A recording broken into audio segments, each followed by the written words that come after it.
Yeah, well, great to be with you. It's one of those things, the trend in motion is more likely to continue than to reverse.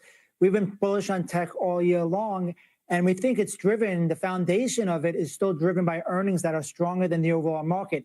I know there's a lot of discussion about are we in a bubble, but when we look at tech on a year-over-year basis, you're up about 28%. Now, that's strong, but when you look back historically, where you really have more of a red alert is when you're up 75%, 100% on a year-over-year basis. We're not there. Valuations are rich, so expectations are high. But again, the North Star of this bull market and with tech continue to be earnings, and those earnings are still moving higher. Do the earnings then overshadow whatever lack of data we're getting from the government, say on jobs because of government shutdown? Are you focused more on earnings, and is that all that matters? If you ask me for the one thing that matters the most, it is earnings. Now, this year, if we think about this, carousel of concerns, shifting narratives, really the main it is earnings. Now, this year, if we think about earnings, so we're more focused on that. We have looked back at government shutdowns. We published a piece last week, and really they tend to be high profile but low impact market events. We look back at the 20 shutdowns we've seen since the 1970s. And during the shutdown, the market has been relatively flat. Now, obviously, as if this goes on longer and so forth, it could have an impact. But when we think about 2 weeks from now, we're going to get in the heart of earnings season, and we'll have more forward guidance about what's happening. I think that will be more important than the government shutdown itself, at least from a market perspective. Stephanie, we reached your target for the S&P 500 in September. It was 6,500. Where do you think we could go, given that you were really early in your target? And what could derail that? I mean, is the government shutdown on your mind? Is it the labor market? I'm looking at earnings ahead, and obviously, I set that target 6,500, didn't change it when we had Liberation Day and everything became, who knows what's going to happen next. But now that I look ahead, I'm not bullish. I felt like September was going to be maybe a wonky month, which is why I hadn't changed it yet. But it didn't turn out to be. And then once we get into earnings season, we'll get information, as Keith said. But where I think it could go now is if I'm being reasonable about valuation, let's say, and this used to not be reasonable, 2021 times, and I'm looking out to 2027 earnings expectations, which are next 2 years of 13% growth rates. You can get to 6,900, 7,000 easily. But the shutdown is not really on my mind for now. I mean, I think Keith said it, but there's really just not been a big deal. I think the one time it did become a big deal was in 2018, like December of 2018, but there was a lot of other things going on. And the other part of this is that the tariffs have come into play. We are starting to see companies really having to pivot or adjust or pass along the cost to their customer base. What are you looking for from your customers when we look at some of the data coming in from government policies? I think, first of all, this is 100% a market you need to be aligned with fiscal and federal policy. Mm-hmm. And if you're doing that, then you have been investing in technology. You have been starting to invest in things like infrastructure. The stuff that's just been recently announced about pharmaceuticals starting to look interesting. I think, and that's our customers have been well aware of that and investing alongside that. I think there's, but it hasn't been as broad a market, I think, as I would have liked, because I was really hoping that mid-caps would start to rally. You started seeing a little bit of it on the small cap side, but not much yet. I think the one thing that will help that is falling rates, and if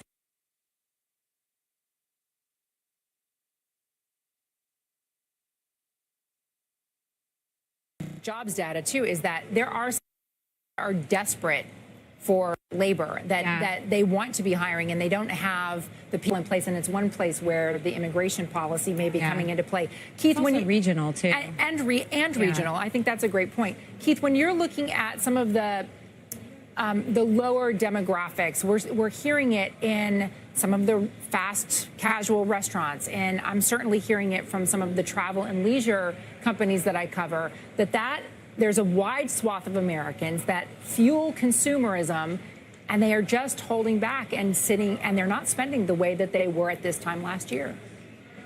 Yeah, that's right. We're calling it a two-speed economy, and as you mentioned, at the top end, a lot of folks are benefiting from these all-time highs in stock markets. They're benefiting from the housing market moving up. On the low end, you're starting to see, wages slow down.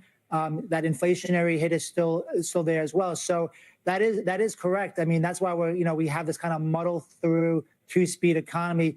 When you think about the overall stock market, though, and why is the S&P 500 making a new high today? It's because of tech and tech plus, which is almost 50% of the overall market. I think to see really some follow through on some of what was mentioned on the small caps and mid caps, we need to see a bit of a pickup. When the rate cuts on the margin is somewhat helpful. But as you said, it's not a gangbusters economy, but it's enough where we kind of muddle through and have some rate cuts. And I think this one big beautiful bill is a positive for some of these smaller companies that are more leveraged as well. Well, so how are you feeling then about the small caps and the big run-up they've seen and whether there's more room there? Yeah, so I want to stay focused that the dominant theme of this bull market is AI and tech. So we're still overweight large caps. We're still overweight tech and communication services.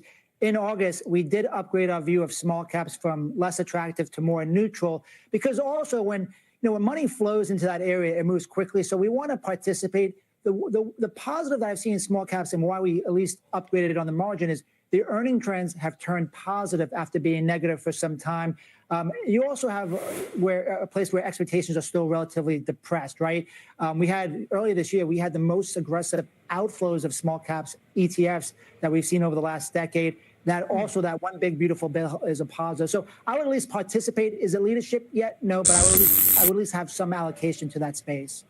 Stephanie, what about you? Are you changing your tactical positioning at all, given what we're seeing happening in Washington, D.C., what we're beginning to hear from earnings? Not really. For a while now, we run Robinhood strategies, and in that we have been focused on GARP. So what that means is some of the cheaper tech names that this phrase has been used a lot lately, but picks and shovels part of the AI trade. We like defense, particularly defense tech, and that really hasn't changed. I still think that has a lot of room to run. And then we like financials, but more of regional banks, because they should benefit from a yield curve that should steepen. I actually think rates will come down more now than I thought before. Well, I mean, we're certainly seeing cracks in the labor market that might encourage that. Stephanie, thank you. Keith, thank you. Appreciate your time and your perspective. Let's get to my friend Christina Partsinevelos for a look at some of the biggest names moving into the close. Hi, Christina. Hi, Contessa. Well, shares of Humana popping right now, about almost 4%, after the company said it has about 20% of its members currently enrolled in Medicare Advantage plans rated 4 stars and above for 2026. That's based on preliminary data, but the total is roughly 1.2 million members. So that is adding to the stock gain that we are seeing today. Meantime, Occidental Petroleum, let's talk about them. One of the worst performers in the S&P 500 today after Warren Buffett's Berkshire Hathaway announced a $9.7 billion acquisition of Occidental's petrochemical unit. It's Berkshire's biggest deal since 2022's purchase of insurance company that they had, and that's why you're seeing shares down about 7%. Last but not least, Starbucks, higher today after it announced a small increase in dividend payouts. The coffee giant approved an increase in its quarterly cash dividend from 61 cents to 62 cents, not that much per share, but yet the stock, you can see, climbing about 3% just on that little rise. Contessa? Christina, thank you very much. And we are just getting started here on Closing Bell. Up next, Tesla shares tumble after announcing its latest delivery numbers, and they were good. Reaction from Tesla shareholder Bryn Talkington right after this break.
Welcome back to Closing Bell. We're watching Tesla shares falling down almost 4% now, despite a jump in deliveries. Phil LeBeau joins us. What are you seeing, Phil? I'm not surprised, Contessa. We've seen this before where there's a nice run up, then the deliveries numbers come. Often, if they're better than expected, it doesn't matter. The stock falls off because it's been such a huge run up. And that's really what we've seen over the last 3 months. Two big numbers in the Q3 report from Tesla. First of all, deliveries of vehicles, a record for any quarter, 497,099 vehicles, well above the estimate. And then energy storage deployments. It doesn't get a lot of attention, but it's a growing part of the Tesla business, 12.5 gigawatt hours. The estimate was for 10.9 gigawatt hours. And I talk about this being a growing part of the business. In the first 3 quarters of this year, if you take a look at them and compare them with recent years, they have now deployed 32.1 gigawatt hours. That is more than what they had in all of last year. So what happens in the Q3 financials? Margins may be pressured. That's one reason some people are concerned about what we'll hear in a few weeks from Tesla. Also, the emissions credit revenue. They made $1 billion in the first half of the year off of those credits. That's going to be dropping considerably. How much remains to be seen, and how much were sales pulled forward? A couple of analyst notes out today. This gives you a sense of where the street is on this. Not all analysts are a sell or a buy rating, I should say, on Tesla. CFRA reiterated its sell rating today, raising some of the traditional questions that we've heard over the last year in terms of how great is the growth for Tesla. And then you've got Baird. It still is optimistic about the future for Tesla. It calls Tesla the leader in physical AI. Bottom line is this, Contessa, great report in terms of deliveries and energy storage deployment. Now the question becomes, what does Elon Musk say to investors 3 weeks from now, October 22nd, after the bell? Okay, we'll be watching for that. Phil, thank you for that. Joining me is Tesla shareholder Bryn Talkington of Requisite Capital Management, also a CNBC contributor. When you're looking at the stock move today, is that something that you identify with, or can you understand why somebody might be in a position to sell and want to sell? Sure. I mean, you always want to ask what's already priced in. And for weeks and weeks and weeks, Tesla shareholders feel we've all known that the EV credits in the U.S. were going to go away. So there was going to be a pull forward. How much of a pull forward, we didn't know. And so, yeah, they had record sales. So I think it's actually healthy that what was already priced in is now recognized. And so I think it's on to the next point. I do think in Tesla, it's really important what Phil talked about energy storage. So when I think about power storage and generation, last quarter, Elon talked about that segment had year-over-year gross profits of over 800 million. And if you think about this capacity, electricity constrained, environment we're in, once again, Tesla has this, I think, Trojan horse, this sleeping giant of power generation. They're just continuing to have very high margins on and continue to grow. Do you think that outweighs the worries over margin pressure when it comes to the EVs? Well, investors have been willing to look through and say, because if you look at Tesla on a fundamental basis, you would say over the last year and a half, sales are down, earnings have declined. To your point, margins have come down. And so how is the stock continuing to do, very well, approaching that, or it's over that December 2024 high? It's because investors are saying this is still a high growth company. Elon is back. He's locked in focus. And I think that when you see robo-taxis, when you see AI, when you see FSD, when these other verticals, which are not monetizing at this point, are out there on the horizon, investors are going to say, I'm never going to discount Elon, and I will give this company this super high valuation and look past the eroding fundamentals of the business that you have today, which is EVs. Right now, the stock is at... You seem like you're pretty optimistic about the verticals that they have. You said the power generation. You've talked before about your interest in the robo-taxi business. Are you adding to your position at this level? No, definitely not. I mean, I added at 290 when he announced the American Party and everyone, had a hissy fit on the I added some more at 320. I love to sell calls on the name. It gives me the ability, I think, to have an outsized position. Today, some of those positions have been called away because I had sold calls. I wouldn't be adding here. If you look at the stock chart, it blew past 360, which was prior resistance. That actually also has to be happens to be the 50-day moving average. I don't think it gets back to 360, but I do think at 440, and if you look at the chart, it's too vertical for me. So I'll let it settle back in here, wait for a headline to add to more positions. All right, and talk to me a little bit about the robo-taxi, because we've seen the big hoopla over the launch of that. Do you still like what you see? Love it. I mean, I'm based here in Texas, so a couple things. If you think about from a profitability perspective, I believe about 6 Waymos cost the same as 30 robo-taxis. So from a profitability, they're able to put so many more cars on the road. The geofence, which is where the robo-taxi is allowed to drive in Austin, continues to exponentially increase. And they had said, Elon had said on the last call that they're hoping to be unmanned, because they're still manned because it has to be safety first, unmanned in Austin and maybe San Francisco as well by the end of the year. That to me will be a next catalyst of this new vertical, if they're able to get those robo-taxis fully unmanned and then start to compete against the Waymo. Because if you've ridden in one of those, they're a fraction of the cost of a Lyft or an Uber.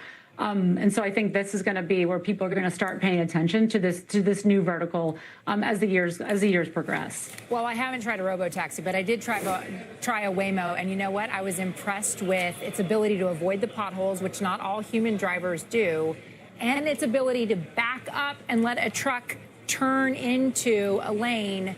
That was an autonomous vehicle doing that. I thought it was impressive. Bryn, nice to see you. Thanks, Contessa. Up next, the new eye-popping valuation for OpenAI. We run you through some big numbers. That's coming up. Closing bell. We'll be right back.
Breaking news now coming to us from the White House. Eamon Javers joins us with more on this. Eamon, what do you have? Contessa, we've got new reporting here from the Wall Street Journal just within the past couple of moments, putting a number now on that aid to farmers that President Trump has been talking about all week to basically bail out the farm sector from some of the damage that they've had from the retaliatory actions from China as part of the trade war. The Wall Street Journal reporting that the total package the Trump administration is considering now is between $10 and $14 billion in aid to American farmers. They caution that that is still maybe a bit of a moving target. Discussions are ongoing, and they're sourcing here people familiar with the conversations. We saw Treasury Secretary Scott Bessent on CNBC this morning saying a bailout package for farmers could come as early as Tuesday. Not clear whether that is a set in stone date for that bailout package, but clearly the details now taking shape behind closed doors, and the Wall Street Journal reporting that the total dollar value here could be between 10 and 14 billion. Remember, some of those farmers have been really hard hit here because the Chinese have not ordered any soybeans at all from American farmers this year. That would normally be billions of dollars a year in transactions that those farmers are going without so far. So pretty dramatic impact on that sector. How does the... Well, it's a good question. Yeah, I mean, one of the things that they would have to be doing here is repurposing tariff revenue that's coming in at ports and, to the Customs and Border Protection and sending that out to farmers. So presumably that would require government officials. Yeah, they've said that they're going to continue to have the customs people processing shipments coming in and collecting the tariffs. So maybe they don't need Congress for that. But interesting nevertheless. Eamon, thank you. You bet. OpenAI hitting a new eye-popping valuation. Mackenzie Sigalos joins us with those details. Mackenzie. Hey, Contessa. So OpenAI has closed a $6.6 billion secondary share sale, cementing its place as the most valuable private company in the world, just edging past SpaceX. Now, this gave employees and alumni who have held stock for at least 2 years a chance to cash out. But a big chunk of shares went unsold. Internally, it is being read as a show of confidence. Workers hanging on to their equity, even at record valuations, while investors like Thrive, SoftBank, Dragoneer, and Abu Dhabi's MGX rushed to buy whatever was available, even at a valuation nearly double where it was just a few months ago. It's OpenAI's second major tender in less than a year, part of a broader trend of private companies rewarding staff and keeping talent without going public. But keep in mind, Contessa, OpenAI still has to close that $40 billion SoftBank-led primary round. Mackenzie, thank you for the reporting there. Appreciate that. Up next, day 2 of the government shutdown, all non-essential government travel on hold. What that means for the travel industry. Closing bell, we'll be right back.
U.S. travel is keeping a kind of running tally on what the government shutdown costs the travel industry. Let's show you right now.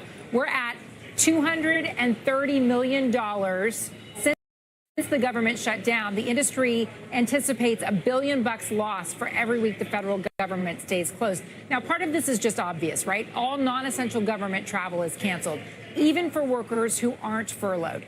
That, of course, would have a trickle-down effect on corporate travel. If a meeting with a government agency is canceled, there's no need to, say, fly to D.C., no need for hotel, restaurant meals, et cetera. This is high season for some vacation rentals around national parks. Shenandoah, Smoky Mountains, Zion among them. Skift is warning that segment can take a hit along with restaurants, shops, and tour operators. And, of course, there's widespread confusion over what's open, what's closed. Yesterday, Statue of Liberty open, Visitor Center for Congress closed. TSA and air traffic controllers are working. The passport offices are funded through fees, so that's still open. Amtrak is still running trains. But the trepidation over travel may be a reason why 60% of those surveyed by Ipsos said they would cancel or avoid flights in a government shutdown. Several analysts I've talked to say there's already been so much damage done by DOGE, by the government budget cuts and the firings that took a toll.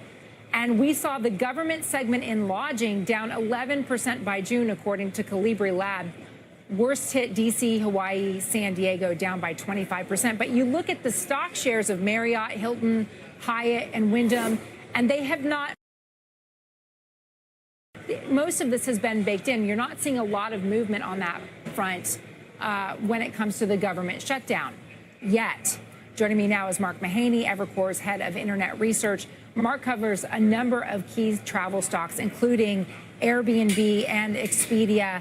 Airbnb off today, and I mentioned some of those vacation rentals in the hotspots. Where this is high season, they would normally have 100% occupancy.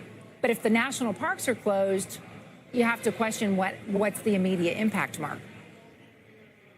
You're right, Contessa. The numbers you mentioned, especially that $1 billion a year, $1 billion a week in hit to the travel industry with with the government shutdown, that'll add up. That'll start impacting some of these businesses.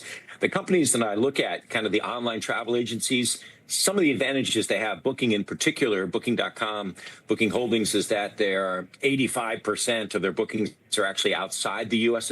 So it's a true global player, so they'll be less impacted. Expedia and Airbnb both, though, are doing 50% plus of their bookings in the U.S. So over time, the longer the shutdown stays in effect, the more of an impact they're likely to see. Maybe not directly because of reduction in government travel, but it will trickle into consumer sentiment and consumer uncertainty. And then, maybe it'd be a better time to travel when the government's back in operation and you don't have to worry about things going wrong during your flight. The interesting part of that is where there is a bigger international, let's call it a hedge in this case. We've already seen that with Marriott, Hilton, and Hyatt. And I know that those are names that you don't cover, but just so that the audience knows, they have said, for instance, a big 10% drop in Canadian visitation earlier this year for them was highly irrelevant because those Canadians were still traveling. They were just bypassing the United States and going to Mexico or the Caribbean or other places like that. The same goes for Airbnb. They might see the consumers in other places still traveling, regardless of whether there's a government shutdown and the like. It's interesting when we're talking about these companies because they are truly employing AI in a way that if the conventional wisdom says, oh, ChatGPT could put Expedia out of business, Ariane Gorin, the CEO, sat with me and said, oh, no, not so fast. We're using AI to make our customers feel more special, to feel more connected. And when we're focused on this B2B business, we think there's more opportunity because we're using AI to our advantage. Do you like what you see? I think that Ariane's logic actually largely holds. Look, it's going to be dependent. It's going to be dependent upon whether companies like Booking, Expedia, and Airbnb deploy AI to come up with their own travel agentic commerce options. We did a study on this about 2 months ago. We looked at things like we looked at OpenAI's project. We looked at Romy, which is the Expedia offering, and Penny, which is the Priceline offering. And I'm not sure any of them are really ready for prime time. But of those three, the one I thought was most ready for prime time was Romy, the Expedia product. Travel is a very considered purchase. I mean, people will spend 3-5 hours a year planning their summer vacations because they're extremely important to most families, to all families they are. And you want to make sure the flights are right, the hotels right, the rental cars right, et cetera. It can be a very information-intensive transaction. It's a wonderful play here for AI. And if these companies use AI to make that service better for their customers, I think they'll actually end up being big winners. There's also the other side, which is that it's not just knowing what all the hotels are in the Florida Keys, but knowing which has availability the third week in November and at what price. And you only get that if you're wired up with those hotels. That's what the advantage that Booking has and Expedia and an Airbnb would have. And I'm not sure OpenAI wants to go in that direction. I think they'll just take the Google direction and just generate the ad revenue from those types of companies. So I think Expedia. Yeah. It's clear investors like what they see, though. Over 6 months here, Expedia is up almost 30%. It's way outpacing, by the way, the share increases of Booking up 15%, same time frame, and TripAdvisor up 10%. What's interesting is Brian Chesky said at a conference I was at a couple weeks ago, AI is both an existential threat and an opportunity. Is there going to be a bifurcation in terms of scale about the big companies having the means to employ? I mean, Airbnb is using an internal AI engine based off of their gold standard customer interactions so that their customers feel seen, heard, and are delivered recommendations that really suit individuals, not just these bland marketing and promotions. I think there'll be a bifurcation if companies don't effectively deploy AI. This is a real opportunity for companies. They have enormous amounts of data. So if they deploy AI, use that data to create a better consumer experience, I think they'll be AI winners. So it's really incumbent on them. It's incumbent on Booking, Airbnb, and Expedia to deploy AI. You mentioned the outperformance in Expedia. Actually, thanks for bringing it up. Expedia is one of our top picks for the year. It's kind of a contrarian call on our part. But part of it is it's darn cheap. This thing still trades well under a market multiple, 13, 14 times earnings. You have new management in place. If they are better executors, and you can see the growth rates between them and the industry leaders, Booking and Airbnb, they have been converging. If that convergence continues, the valuation convergence is going to continue too. And the best way to play that, I think, is to be long Expedia. That's one of the reasons why it's one of our top picks. Well, by the way, as long as I'm here and I cover travel, I should mention the cruise stocks too, up 51% for Royal Caribbean over 6 months. You've got 26% higher for Norwegian, Vikings up 46%, and Carnival's up 44%. Again, I'm just adding this in. As long as we're talking about travel, Mark, I might as well make it worth the viewer's time. Thank you for your perspective and your input. Thanks, Contessa. Up next, we're tracking the biggest movers as we head into the close. Christina Partsinevelos is standing by with that. Sometimes I just do what I want, Christina. I know. They were saying that sometimes you just keep going. No, just joking. You do what you want. You toss to me. Why? We're talking about a lithium miner getting downgraded after a doubling in price, and a crypto exchange hitting its longest winning streak in months. Those stocks and so much more when we come back. You know it.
Less than 12 minutes now until the closing bell. Let's get back to Christina Partsinevelos for a look at the key stocks to watch here. Christina? I got to start with Lithium America. Is lower today after Canaccord Genuity downgraded the stock to sell from speculative buy. It said the recent run-up that we've seen in the stock, we're seeing right now just about 3% lower, but the run-up is overdone and doesn't accurately reflect its valuation. The Canadian miner has more than doubled since the White House first disclosed that it wanted a stake in the miner.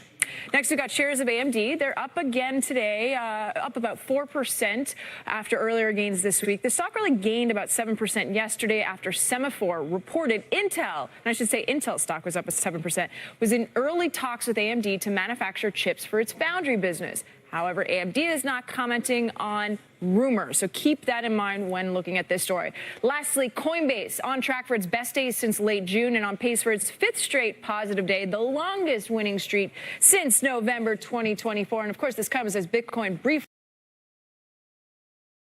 topped $120,000 for the first time in months. Coinbase almost 8% higher. Contessa. Christina, thank you.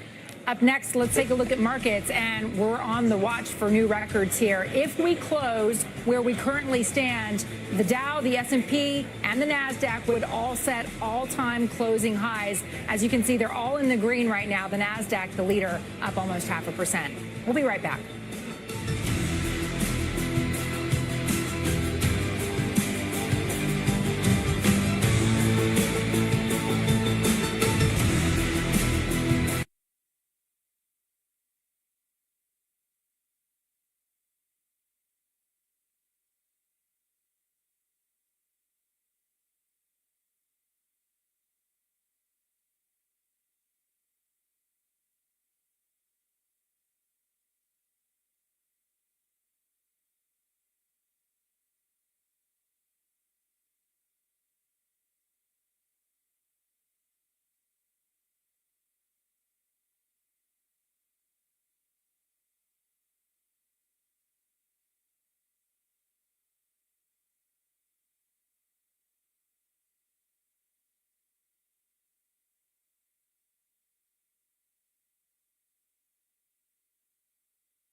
the closing bell market zone, CNBC senior markets commentator Mike Santoli and Wilmington Trust Megan Shu here to break down these crucial moments of the trading day. Plus, Diana Olick tracking the action in FICO and Equifax. Mike, let's begin with you.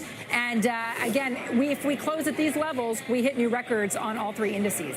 Yes, really just the continued upward grind, Contessa. So it's not as if, this is a real broad-based, exuberant move higher, but it's just enough to keep the chains moving forward here. I would say, it looks like a very placid surface of the S&P 500, up a little bit, benefiting again from this excitement in semiconductors more than anything else, but also the sort of retail trader favorites. I just can't get away from just how hyperactive they've been and how strong that part of the market is. Week to date, Robinhood shares up 20%, Coinbase shares up 19% in 4 days, on top of very strong gains. So it just sort of shows you that we have this sort of high turnover kind of betting mentality in one part of the market. The rest of the market saying, hey, we're going to get Fed rate cuts. The economy still seems fine. We're okay without government data. And I guess that's just sort of enough to keep it all together and clicking ahead. Is it a betting mentality or is it a predictions market mentality? It's distinctions without differences, I think, in this case. A little gaming metaphor there. All right, stick with me, Mike. Let's send it to Diana Olick. We have FICO up, Equifax down. What's the story here, Diana? Well, Contessa, stocks of the credit bureaus are all taking a massive hit today. Take a look. Experian, Equifax, and TransUnion all way down on the day. Why? Because FICO, which is the credit score that is widely used by lenders to determine if you and I qualify for a mortgage and at what interest rate, is now licensing its scores directly to mortgage brokers. So the brokers can bypass the credit bureaus and give the scores to customers. The stock of Fair Isaacs is, of course, way up on the news. FICO scores are used by 90% of lenders. FICO CEO Will Lansing said in a statement that the change eliminates the markups. Now, you may remember last spring, FHFA Director Bill Pulte, who oversees Fannie Mae and Freddie Mac, attacked FICO and the credit bureau's pricing, saying he was doing a full-scale review of all credit bureaus. Pulte posted on X this morning that he was encouraging the credit bureaus to also take similar creative and constructive actions to make our market safer, stronger, and more competitive. Contessa. Diana, thank you for that. We'll continue to watch those stocks as we head to the closing bell. Let's bring in Wilmington Trust Megan Shu. Megan, good to talk to you. It seems as though investors are just really shrugging off any impact from the government shutdown here. Yeah, Contessa, I think that's right. And it jives with what we've seen historically. Historically, shutdowns don't have a material economic impact, especially if they stay short enough in duration. You tend to get basically a tenth to 2/10 per week for every week that the government shut down. But then you get that made back up for the most part once the government reopens. And the last few shutdowns, we've seen the S&P 500 flat to up, even for some of the longer ones. And I think that the sort of the caveats today are that we are riding a very strong wave of momentum with valuations getting a little bit stretched. So could this be enough of a catalyst if it goes on long enough to see investors take some profits? And then the labor market as well. Not only do we have less visibility with less government data, but if you see some of those furloughs turn into layoffs, that could be enough to take an already soft labor market over the edge. And yet you really like consumer discretionary, which, when you're looking at the job market tightening, sometimes people feel pinched even if they still have their own jobs. Right. And the labor market has been super interesting to follow right now. We are seeing a real slowdown in job demand, but also not really any material pickup in layoffs. So it's a bit of a stagnating job market. And I think the consumer discretionary sector, it's important to remember, it's a very differentiated sector with a lot of different opportunities within there. And when we look at the consumer overall, I would say that it's that bottom quintile that is probably the most stretched when it comes to cash and debt levels. But the rest of the consumer cohort still looks pretty much okay. And that's why we're still seeing some opportunities in consumer discretionary. Megan, thank you for joining us this Thursday. Mike, back to you here for a minute. How vulnerable do you think this market is to a correction? It's always difficult to get the timing right, the magnitude right. I do think that we're overdue, if you can put it that way, for something more than just a token pullback. We haven't even had a 3% setback in the S&P since April. And if you look at yes, valuations are elevated. That can be sustained if you have earnings going up and the Fed cutting rates. I am looking, though, at Tesla's action today and the downside reversal we got in the stock after it did get close to a record high is the kind of thing after a vertical move that you might have people looking at and saying, okay, maybe we've kind of gotten spent in the very short term, at least in that segment of stocks. We had one of these in December when Tesla acted like this, another one back in 2021. And it did come around the time the overall NASDAQ was finishing up a rally. So not to say that that's some kind of, scientific analysis, but it feels as if, we should maybe be prepared for some kind of choppiness. I could have said that 3 weeks ago, though, and it hasn't come along. So markets that defy seasonal negative tendencies, you have to respect that. You have to respect the underlying trend is there. But, it doesn't mean just because you haven't had one that you shouldn't at least be prepared for one. I always, basically go by the idea, stay involved and keep expectations low so that maybe, you don't get too disappointed or not taken by surprise if you get some adversity. The semiconductors are the outperformers today. Semi-caps, managed care, airlines, chemicals, rest. Interesting, the airlines are having such a great day considering the focus on travel here amid the government shutdown. Again, closing at these levels means that we're setting record highs. Once again, we'll have to see where things will settle, but all three industries on pace to barely take out another record. That does it for Closing Bell. Let's go to Morgan Brennan at Morgan. Well, that's the end of regulation. Phoenix Energy ringing the closing bell at the New York Stock Exchange. K-Tech Solutions doing the honors at the NASDAQ. Record closes for the Dow, the S&P, and today the NASDAQ. Stocks moving higher today as investors shrug off concerns about the government shutdown. Materials and technology were the sector leaders. Energy and consumer discretionary lagged. Gold falling slightly after closing at record highs in yesterday's trading. Copper on the move today as well, touching the highest level since July, and oil hitting a 4-month low, falling another 2%. Bitcoin crossing $120,000 for the first time since mid-August. Ether also higher, hitting its highest level since late September. Plus, the dollar, that's in focus again today as the government shutdown continues. It closed the day slightly higher, ending a 4-day slide. That is the scorecard on Wall Street. Welcome to Closing Bell Overtime. I'm Morgan Brennan. John Ford is off today. Well, a government shutdown, worries about a stretched AI trade, and a job slowdown are not enough to stop this market as we hit all-time highs. Can it last? We're going to ask Jeremy Siegel. Plus, as the government continues to take stakes in companies, Wall Street is trying to gauge who could be next. One name on the list, USA Rare Earth. We're going to talk to the brand new CEO with that stock up 52% in a month. It's up double digits again today. But first, let's get to Christina Partsinevelos for a look at today's big market themes. Christina. It seems like the catalyst driving tech again today is sustained AI spending enthusiasm. I say that because Microsoft provided more details about its $19 billion deal with neo-cloud company Nebius. That's why you saw shares of Nebius close at least 6% higher today. And OpenAI announcing a partnership with Samsung and SK Hynix to secure advanced memory chips, build more data centers, all of this really driving chip stocks back into the spotlight. The sector has really outperformed software just over the last 3 months if you use the IGV versus the SMH, which is the ETFs.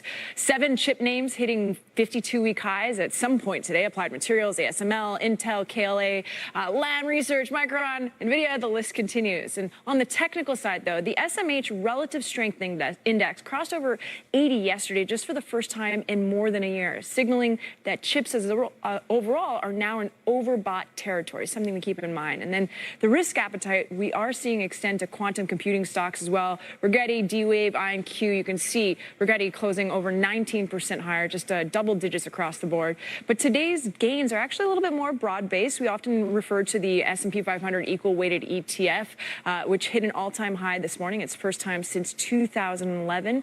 And last but not least, Bitcoin crossing over $120,000 for the first time since mid-August, helping, of course, drive Coinbase about almost 8% higher today. That's 5 straight winning days, the longest streak since November 2024. Risk on, Morgan. Sure seems like it. Christina Partsinevelos, thank you. Thanks. Well, the bond market relatively quiet today as investors face what's essentially an economic data blackout. Rick Santelli is at the CME and he has more. Hi, Rick. Hi, you nailed it, Morgan. It wasn't necessarily volume quiet. There was a decent amount of volume, but it was range quiet. If you look at a 2-year, and let's look at a 1 week. We just talked about, Morgan, you brought it up. The 4-day slide in the dollar ended today. Well, it looks like the 4-day slide in 2-year note yields may end today as well. Even though it's a close call, we're virtually unchanged, but we are up about 3/4 of a basis point, not even a full basis point. And the range, a little over 3 basis points. And if you look at a 10-year, 10 years range is 4 basis points. But there was a decent amount of volume. And for the most part, even though the 2-year might be breaking its 4-day streak of lower yields, for the most part, the dynamic in the market is lower yields. And the 10-year, for the next several days, you want to pay especially close attention. The year-to-date chart says it all. We are flirting, getting close to testing that 4% low yield close of the year from the 4th day of April. And if that occurs, there may be lots of resting orders for new technically driven buy orders should that occur. Morgan, back to you. Rick Santelli, thank you. Well, major averages closing with record highs today, even as investors continue to weigh any impact from the government shutdown. Treasury Secretary Scott Bessent told CNBC this morning that the shutdown could hit GDP and growth. Well, joining me now is Wharton School Professor of Finance and Wisdom Tree Chief Economist Jeremy Siegel. Jeremy, it's great to have you on the show. Welcome. Good to see you, Morgan. So where do we go from here with stocks? Well, as I've been saying for a long time, make the trend your friend. The trend is on, but Mike Santoli is right. It's been a long time since we've had any reaction, but at this point, I don't see anything immediately that is derailing the trend that we're seeing, and not even the government shutdown. It seems like the betting markets thinks it could go anywhere from 10 days to 2 weeks. I think anything longer than that could really weigh on sentiment. We did get a little nick on consumer sentiment in the last confidence level reading. What I'm really looking for this quarter, I mean, certainly we're going to get earnings for the third quarter. I'm looking for any reaction to tariff hikes that I think are going to be more prominent in the fourth quarter than we've seen all this year. As Christmas and retail spending come on, is there really going to be resistance at the low end? And, we might not see that for a couple weeks, but I think that's really going to be the big story here in the fourth quarter. However, with that ADP report, it still looks to me, I'm still saying the Fed on October 29th, it's probably going to go down another 25 basis points and one final cut in December. Okay. I guess given the idea that maybe coming into the fourth quarter, you start to see more impact from tariffs, is it transitory? Because that's just as important when you talk about the Fed's next moves, right? Yeah. I mean, listen, what I've been saying all along, it's like a tax that's put on all imported goods. We will have a bump in prices. It's a one-time bump. And I've always recommended that the Fed look through that and not tighten or delay in loosening credit as a result of that. And it will give some shock to a downward on consumption. However, nothing that approaches what I think is a recession. And with everything else positive going on in terms of capital spending, AI spending, and all the rest, I mean, that's just producing the earnings that is more than offsetting what slowdown there could be in the consumer in the fourth quarter. Amid the government shutdown, you do have this data desert, if you will, at least in terms of the federally generated data around things like jobs report and jobless claims. But we were having this conversation with Steve Leisman here yesterday on the show, and this idea that maybe this is an opportunity for economists and investors and analysts to get off the data-dependent hamster wheel and sort of pull in more inputs in terms of their analysis. How do you see it?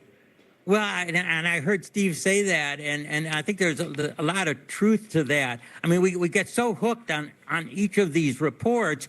We see all the errors in this report. Listen, here's a real case for the private sector to step up, and we do not have private sector sources. I mean, we had ADP, and that definitely influenced the bond market, a couple days ago. So we do have private sources. I would like to see a lot more private sources so we don't only have to rely on the government for their statistics. So I think you're going to see a boom in private source data as a result of this slowdown. I think that's good.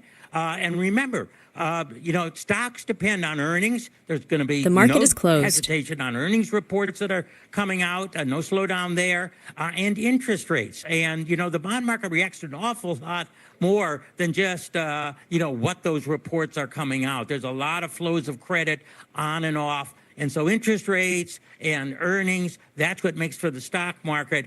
Our markets can still continue without so much reliance on the government data. The narrowness of the stock market, the concentration among the largest cap companies, I guess, and perhaps earnings is key to this. Does that broaden out? Does it continue to broaden out? Does that broadening out hinge on better earnings from the other 493 in the S&P?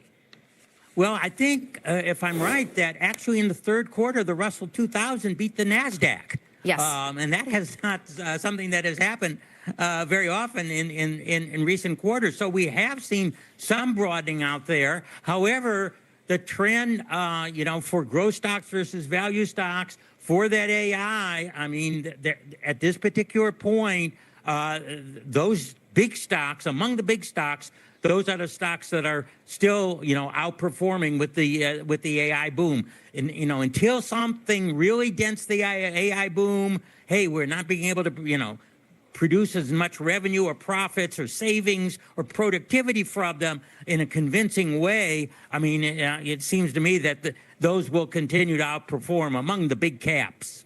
Professor Siegel, great to have you on Overtime. Thanks for kicking off the hour with me.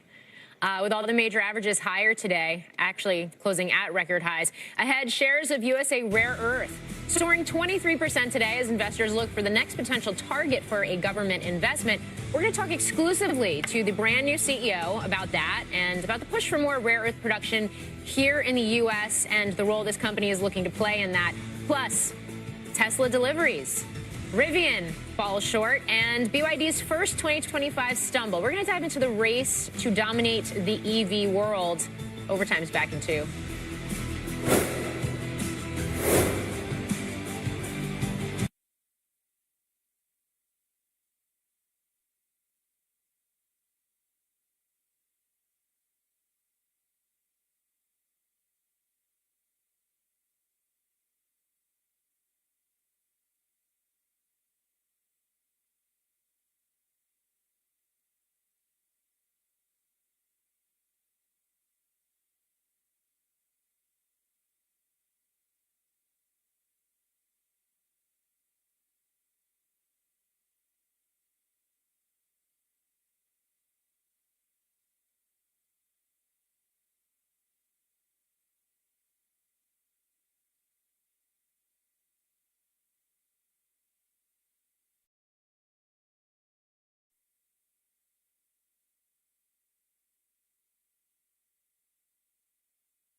Welcome back to Overtime. Tesla's third quarter deliveries got a boost thanks to the expiring EV tax credit.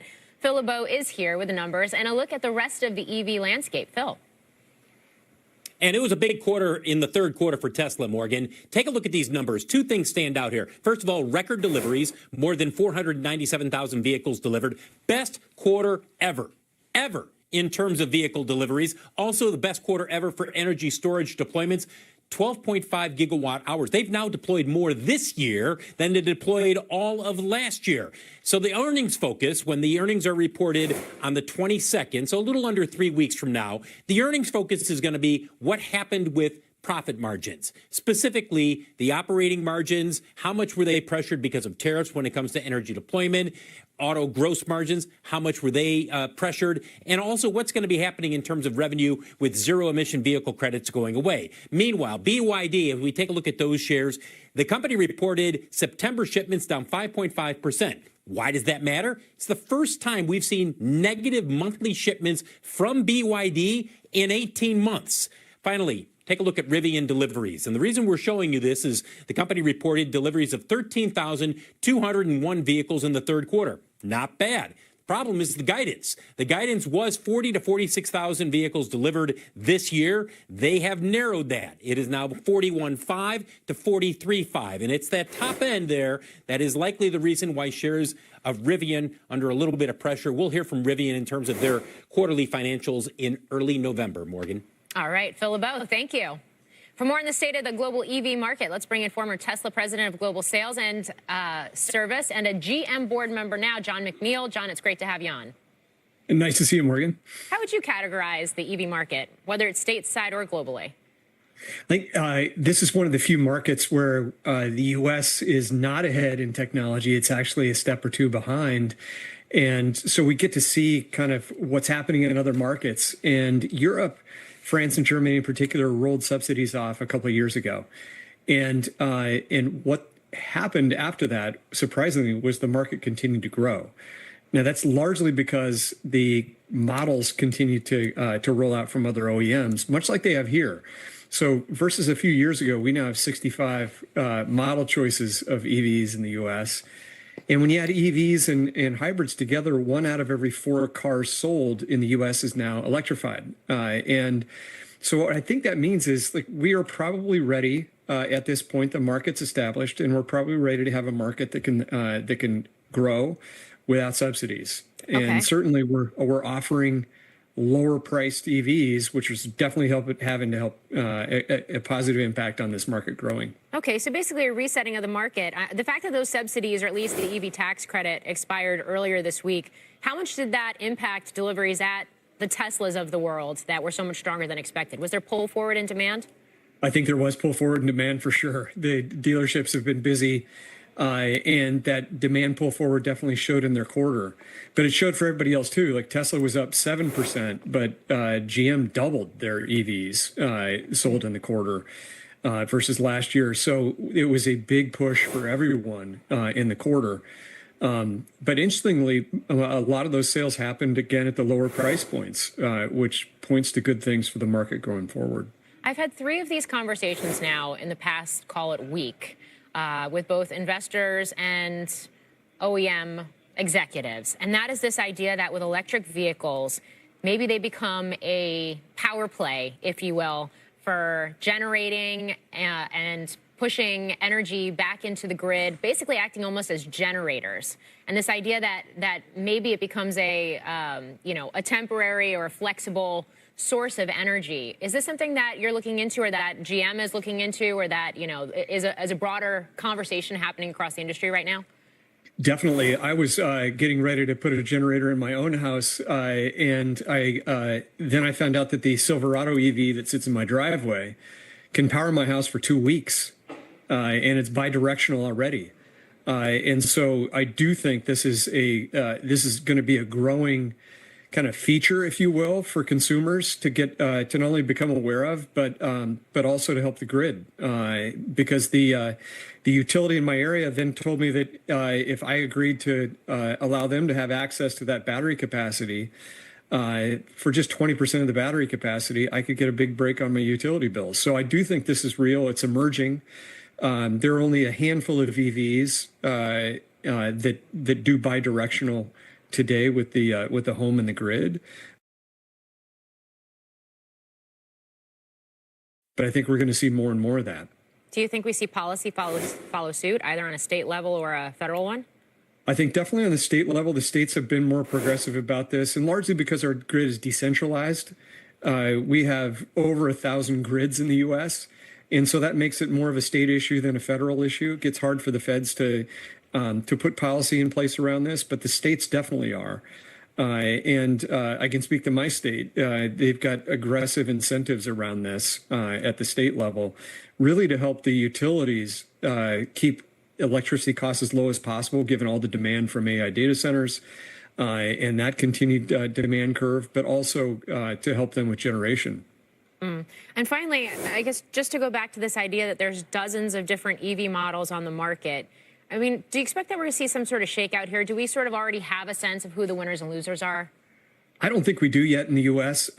Because so many of these models are just brand new. But I do think you're going to see an emergence of demand moving towards the best product. And in that sense, Tesla's a bit challenged. They haven't had a new model since 2020. And I think that shows in terms of their market share. They've lost almost half of their market share in the past year and a half. So I think you're going to see a change in market share, and that market share is going to move to people who have great product at the right price point. Okay. John McNeil, great to speak with you. Thank you. Nice to talk to you, too. Coming up, will the government shutdown put a damper on what's been a stellar year so far for IPOs? We'll crunch the numbers and get one power player's take on that market next. And Citi raising its targets on Bitcoin and Ether into year-end. What's got them so bullish? The analyst behind that call is going to break it down for us and join us ahead.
Welcome back to Overtime. So far, 2025 has been a great year for IPOs.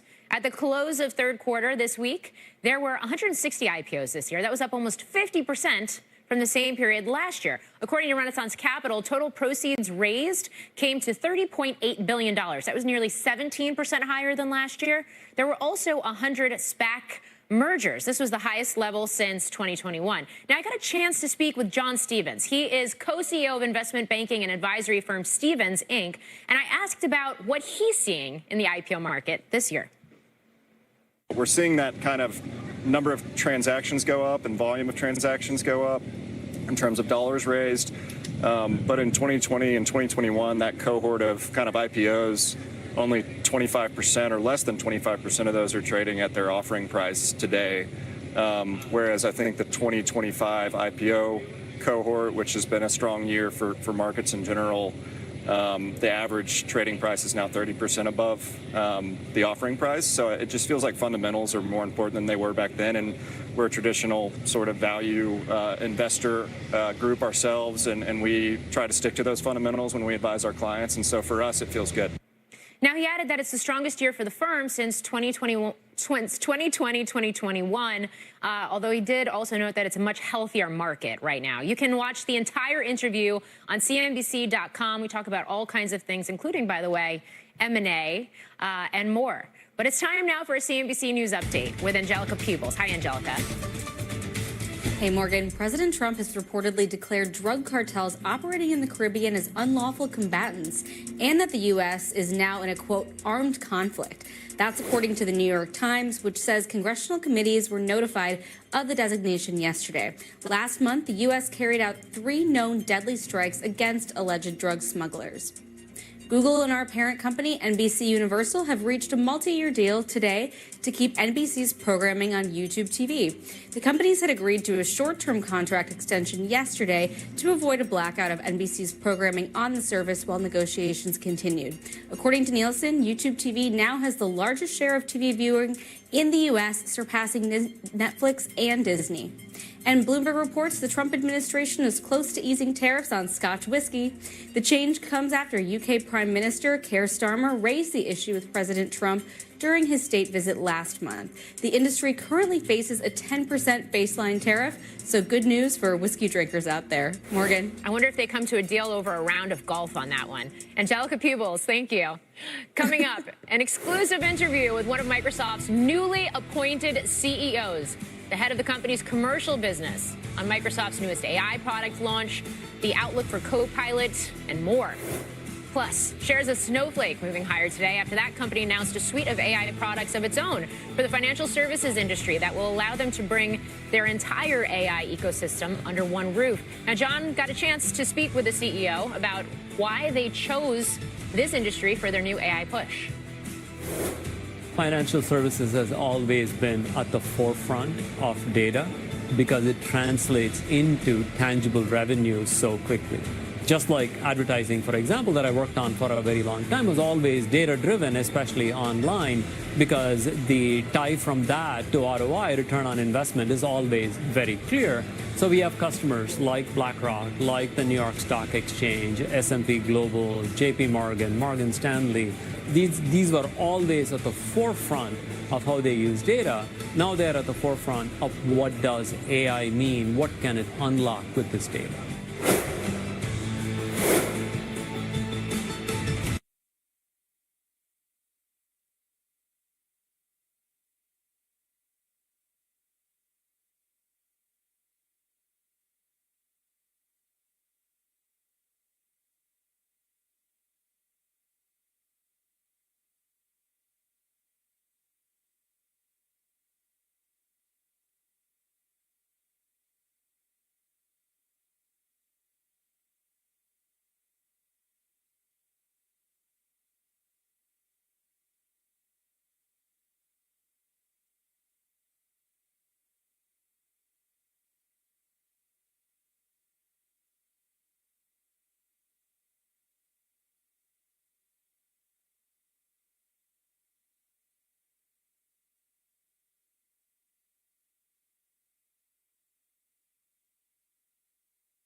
Welcome back. Microsoft naming a new CEO to its roster to run its commercial business in an effort to let Satya Nadella focus more on the tech side of the business as the tech giant looks to make further gains in AI. So joining us now is Steve Kovac, along with Judson Althoff, Microsoft's new CEO of commercial business. Steve, take it away. Thanks, Morgan. And Judson, welcome. Thank you for joining us as well.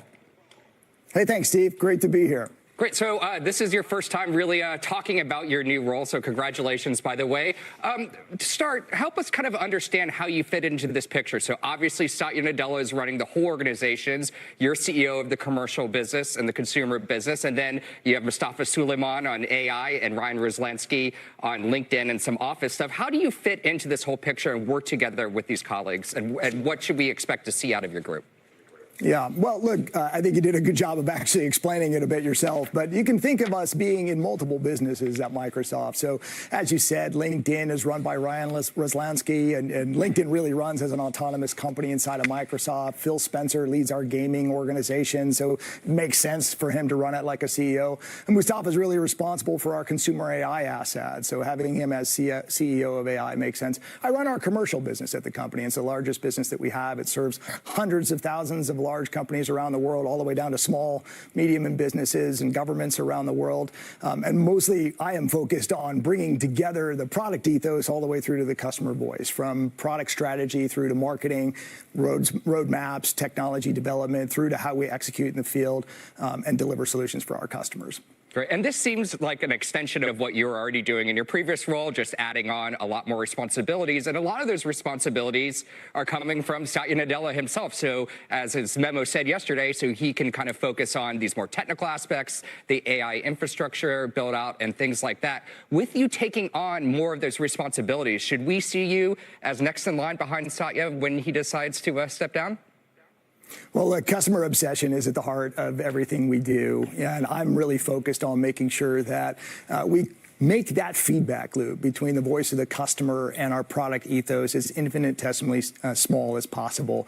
It's super critical right now in this era of AI because no technology has ever been adopted quite as fast as AI is today, and our customers demand that those experiences come to life in their businesses faster than ever before. What this frees Satya up to do, though, is to go back into founder mode effectively and think about the future of AI architectures, AI strategy, AI platforms from silicon to models, and how it manifests itself into the future of really where the industry is headed. Whereas I'll be more focused on delivering on our product strategy, roadmap, engineering deliverables, and making sure that our solutions do great things for our customers. Let's talk about AI specifically. So one of the main products you've been tasked with and will increasingly be tasked with selling is Copilot. That is your marquee AI product. It's touching so many things. You had a number of different announcements here. Can you talk a little bit about, I talk to CEOs and CTOs and the people who are making these purchasing decisions about artificial intelligence all the time. A lot of them love Copilot. You've had a number of great customer wins there and thousands of signups within some organizations. Other people aren't so convinced, and they tell me things like, we want to build our own kind of version or bespoke version of Copilot using large language models and things like that. When you talk to customers, what's the hang up they have that maybe they don't necessarily want to pull the trigger on Copilot, and how are you trying to change that to convince them otherwise? Well, first of all, we're really excited about the progress we've made with Copilot. Copilot's the fastest growing product that we've ever had in our productivity suite of offerings, and it touches over 100 million users today. On top of that, more than 3 million agents have been built on the Copilot platform, so it's going incredibly well for us. Now, that stated, there are customers that want to build solutions more from a bespoke standpoint, using open source capabilities and other models, and for that, our cloud and AI platform really delivers. We have more than 800 million people leveraging AI services on our cloud and AI platform on a monthly basis. And that spans from solutions like Copilot to ChatGPT to thousands of other services that run on the platform. So the progress that we've made really speaks to the comprehensive nature of our portfolio. We're the company that empowers humanity. And as humanity seeks to have AI infusing great experiences into the work they do each and every day, it's natural to think of Copilot in those environments. But we also want to revolutionize how people think about their business processes by having AI agents and assistants look across entire workflows, whether that be supply chain, human resources, or finance, and delivering that cloud platform that brings that all to life with many different models, but yet the same enterprise sensibility. That's what really matters. Judson, it's Morgan. It's great to have you on the show. Welcome. Just to dig a little more deeply into that, then, what does partnering with Anthropic signal about the evolution of this AI ecosystem? Well, look, what it signals is that every AI scenario is going to be met with the right model for the right solution at the right time and the right price point. We have a fantastic partnership with OpenAI. If you think about it, we invested $1 billion in that relationship in 2019, and it's actually reshaped the industry. But models will actually evolve to have different purposes and different use cases. Anthropic is awesome for code creation, for example, and we have a strong partnership with them there on GitHub Copilot.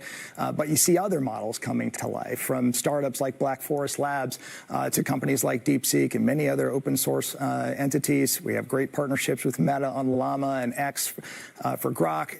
At the end of the day, models will be fit for purpose for the scenarios that they serve, and we're trying to provide a platform that delivers that enterprise-grade quality, security, and observability. Because just like you think about orchestrating across businesses with human capital, you'll want all your AI assets to come together to solve problems and be able to observe how they're doing in your environment, the quality of their output to the efficiency they drive, and the unlock on innovation and creativity that they stimulate for you and your businesses.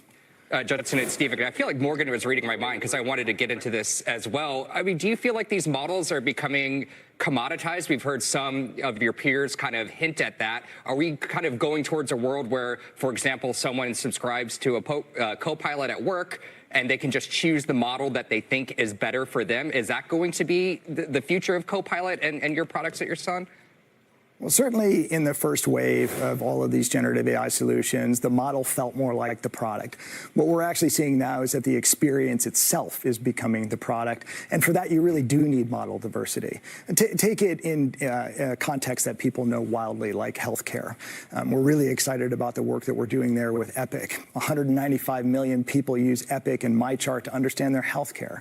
We're infusing AI into the way that physicians communicate with their patients so that we democratize intelligence. People actually understand more about their health than ever before, and at the same time reduce physician fatigue and get doctors doing what they do best, which is providing cures and better outcomes than ever before. That's infusing AI into the way people innovate, create, and solve problems at scale. And that's what I think you'll see in this next wave. It'll be less about this model or that model and more about the experience and the outcome. Great. Judson, we're going to have to leave it right there. Thank you so much for joining us. Judson Althoff, the new commercial CEO of Microsoft. Thanks so much for joining us. Thank you. Pretty interesting there. Just yes. He did dodge the question about if he's going to be successor to Nadella, but that was the first thing so many people thought. Yes, yes. Wouldn't be a surprise the next couple years seeing him grow in that company. And I think when he basically said that his job here is to bring the product ethos all the way through the customer, that's very telling and sort of gets back at what he was just saying about AI and how this ecosystem is evolving here. I found myself just earlier today having a conversation with a number of CEOs, and it does seem like there is a debate right now in corporate America about whether the rhetoric and the reality are diverging, at least right now in this current inning we're in AI adoption. And Microsoft leads that rhetoric, right? You know, by Copilot, we're going to supercharge our organization to do this. It hasn't necessarily done that yet. They're working towards it. Oh, no. Here at Versant, we're migrating over to a new email system. Oh, it's so fun. It's so fun. And guess what? They did not buy Copilot. So, you know, whoever made those decisions at our company, we're thinking a different way. But what he said about this commoditization of AI models, I think is totally true. It's not going to matter one day which model you're using. Are you using Anthropic or OpenAI? Just that as long as it works. And I think that's also the direction Apple's going to go into. Yeah. Perhaps also signals why the OpenAIs of the world are moving into different areas of business as well. All right. Steve Kovac, great stuff. Thanks. Thank you. Well, coming up, pharma stocks on fire. The healthcare sector overall on pace for its best week in more than 3 years. A look at what's driving the action. That's ahead. Plus, a first on CNBC interview with USA Rare Earth CEO Barbara Humpton. She's going to join us to cap off her second day on the job as that stock soars more than 23% in trading today. Overtime, we'll be right back.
Welcome back. Pharma stocks pulling back a bit today, but on pace for a great week on the back of Pfizer's deal with the president to lower drug prices in exchange for tariff relief.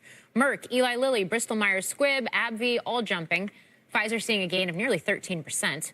The stocks have been beaten down over the past few years with the names trading at extremely low multiples. Pfizer, Merck, and Bristol all below 10.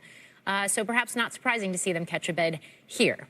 Well, sticking with the theme of government partnerships, shares of U.S. rare earths companies posting a strong week after the administration took a 5% stake in Lithium Americas. So one of the biggest movers on the back of the news has been USA Rare Earth. The stock is up 23% today. It's up 30% for the week. Joining us now in a first on CNBC interview is USA Rare Earth CEO Barbara Humpton. It is her second day in the role. And Barbara, it's great to have you on the show. I've known you as the Siemens US CEO. So maybe we start right there with why you made the transition to rare earths. Well, Morgan, first of all, it's fantastic to be with you.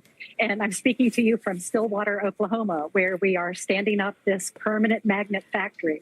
And yes, I love my time at Siemens, but one thing is clear. There is a global imperative now to build a mine-to-magnet supply chain for critical rare earths. And the board of USA Rare Earth has this vision and has been making bold moves, including this week, the transformative acquisition of Less Common Metals, a UK-based metal and alloy maker that is truly going to ensure that we have the first domestic, outside of China, supply chain for heavy rare earth metals, alloys, all the way to permanent magnets. So what does that acquisition enable in terms of a more vertically integrated supply chain? I know you're developing a mine in Texas. Does this mean you can go from start to finish eventually?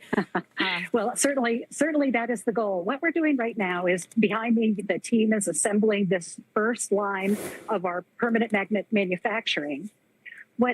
In order to make permanent magnets, you've got to have strip cast, the feedstock that goes into those magnets. Turns out LCM is that scaled supplier outside of China, and particularly with access to additional feedstock for their own work.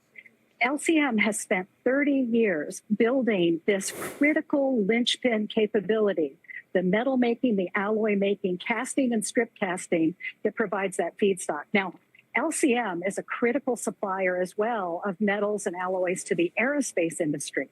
So bringing our two organizations together means that, first of all, yes, we can provide that key capability, but also we can serve the broader market together. So one of the arguments against, and part of this is because of what China's done to the industry overall on a global basis, has been that it's been uneconomical to mine and then develop and refine these rare earths into magnets stateside. So what's the business case here? How can USA Rare Earth pull that off now in this environment? Well, first of all, we all got a wake-up call this year. Yes, indeed, there has been this globalization that has driven so much manufacturing overseas. And when China decided that they would not be providing rare earths or these magnets to the United States and our trading partners, that sent a shockwave through the system. But we don't need to undercut Beijing on price. What we need to do is deliver a secure and reliable supply of the very magnets that are needed to move the world. And everything from aerospace and defense to automotive to the consumer electronics that we use, anything that moves is taking advantage of permanent magnets to drive that motion. So this is a space that is not only large, but growing. With the introduction of physical AI and the idea that we will have more and more high-tech components that require this kind of support, we know that China even will be stretched to deliver to meet the growing economic needs. Now is the time to invest in this market segment and build the capability. It was just a couple of months ago that MP Materials struck an unprecedented deal with the Pentagon that involves the government taking a stake in that company, also setting a price floor, helping to guarantee end market users for the magnets that they're going to be developing and expanding capacity to develop as well. Since then, we've seen a number of other deals struck. Lithium Americas just earlier this week, where funding was converted or announced to be converted into an equity stake. Are you engaged with the U.S. government in terms of deal making for USA Rare Earth? And Would you be open to a deal yourself? Well, indeed, we are in close communication with the administration. We applaud what the Trump administration has done in order to make investments to secure that supply chain. This is a field where it will not be a zero-sum game. It's going to take a lot of players to build out this marketplace. So we're excited about the deal that MP actually has, that Lithium has. And now what we're doing is keeping the administration informed of our own plans, and we expect that partnership to continue. Barbara Humpton, USA Rare Earth CEO. Thank you for joining me. Thanks, Morgan. We've got a market alert. Shares of Applied Materials are moving lower after the company said new export restrictions from the Commerce Department will restrict its ability to export certain products to China-based customers without a license. Now, Applied Materials expects the restrictions to hit Q4 net revenue by roughly $110 million, and that net revenue for full year 2026 will be impacted by $600 million. You can see those shares down about 3% right now as we continue to see some of these dynamics around national security play out in the broader chip-making sector. Well, coming up, check out this name. This is one of today's biggest movers, soaring 18%. In fact, it's up 2,000% over the past 10 years, nearly 10 times better than the S&P in that time frame. We're going to reveal it and tell you why it's on the move. You got to stay tuned, though. It's coming up next.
Well, welcome back. FICO, that was the mystery chart we showed you just before the break, Shares soaring 18% today, up 2,000% over the past 10 years, while the S&P 500 is only up 240%. FICO launched a new program for mortgage lenders, weighing on TransUnion and Equifax stocks today. And Diana Olick joins us now with all the details. Hi, Di. Hey, Morgan. Yeah, that's right. The FICO stock is way up, as you said, but stocks of the credit bureaus are taking a massive hit today. Experian, Equifax, and TransUnion all down on the day. Why? Because FICO, which is the credit score that is widely used by lenders to determine if you and I qualify for a mortgage and at what interest rate, is now licensing its scores directly to mortgage brokers so the brokers can bypass the credit bureaus and give the scores to their customers. Now, as you said, the stock of Fair Isaac is way up, of course, on the news. FICO scores are used by 90% of lenders. FICO CEO Will Lansing said in a statement that the change eliminated the markups by the credit bureaus. Now, how did this all happen? Well, you may remember last spring, FHFA Director Bill Pulte, who oversees Fannie Mae and Freddie Mac, attacked FICO and the credit bureau's pricing, saying he was doing a full-scale review of all credit bureaus. Pulte posted on X this morning that he is encouraging the credit bureaus to also take similar creative and constructive actions to make our market safer, stronger, and more competitive. But Morgan, clearly this is a win for what he wanted last spring. Yeah, we'll have to see how this plays out in the housing and mortgage markets. Diana Olick, thank you. Sure. Ahead, Bitcoin back above 120,000 for the first time since August. Ether is up 15% in just the past week. Will the rally last? Citi says yes. They're going to make their case next.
Welcome back. Bitcoin crossing $120,000 for the first time since mid-August.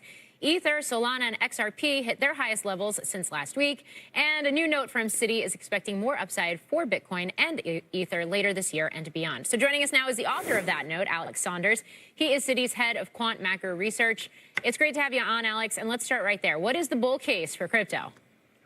Yeah, I mean, quite simply, the bull case is based on flows.